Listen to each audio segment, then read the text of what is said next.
Guérira-t-on près de chez soi?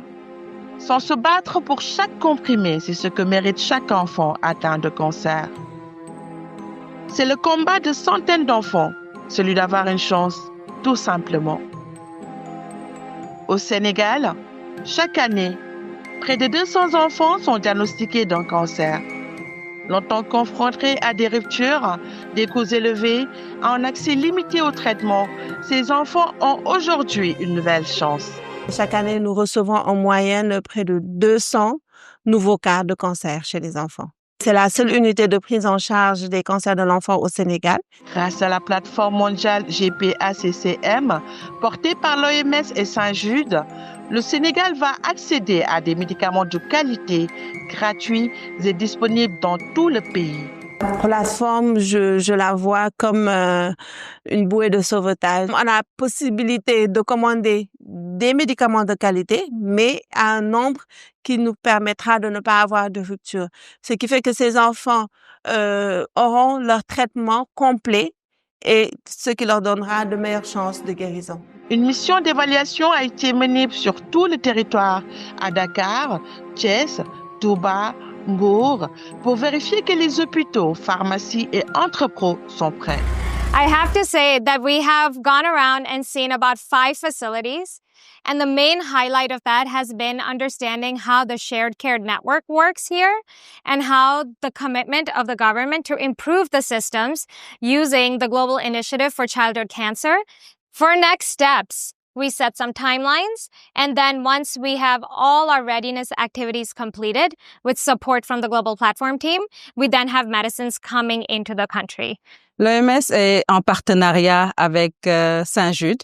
On a commencé à élaborer, mettre aux normes les protocoles de prise en charge, les protocoles cliniques. Les enfants dont la détection précoce sera faite parce que les prestataires ont été formés, vont pouvoir avoir ces médicaments à proximité, là où ils sont. Ce projet est aussi une révolution pour les parents. Un soulagement logistique, financier et humain. Ce qui va changer pour le patient, c'est d'abord la décentralisation. Il y aura aussi la mise en place des médicaments. Aussi, il pourra rester à Touba et prendre ses médicaments. Parfois, on était obligé de nous rabattre à des protocoles moins efficaces parce qu'on n'avait pas les médicaments disponibles, les meilleurs médicaments. L'engagement est multisectoriel. Le ministère de la Santé s'assure du bon déroulement du stockage sécurisé et de la chaîne d'approvisionnement. Avec l'arrivée de cette plateforme et la gratuité des médicaments anticancéreux pour les enfants atteints du cancer, nous pensons arriver à booster davantage et à atteindre progressivement les standards peut-être des pays où ce cancer a un niveau de traitement et de guérison qui atteint jusqu'à 80%. Nous avons une agence de réglementation pharmaceutique qui est cotée même NM3, niveau de maturité 3. Donc nous avons également une société chargée de l'achat et du stockage et de l'approvisionnement en médicaments, la Société nationale, c'est une pharmacie nationale, combinée à l'ensemble des mesures qui sont prises pour booster un peu la souveraineté pharmaceutique, mettra le Sénégal dans une bonne disposition pour assurer une bonne prise en charge de toutes ces questions de logistique. Le chemin vers une oncopédiatrie plus juste est en marche. Ensemble, nous bâtissons un système plus résilient.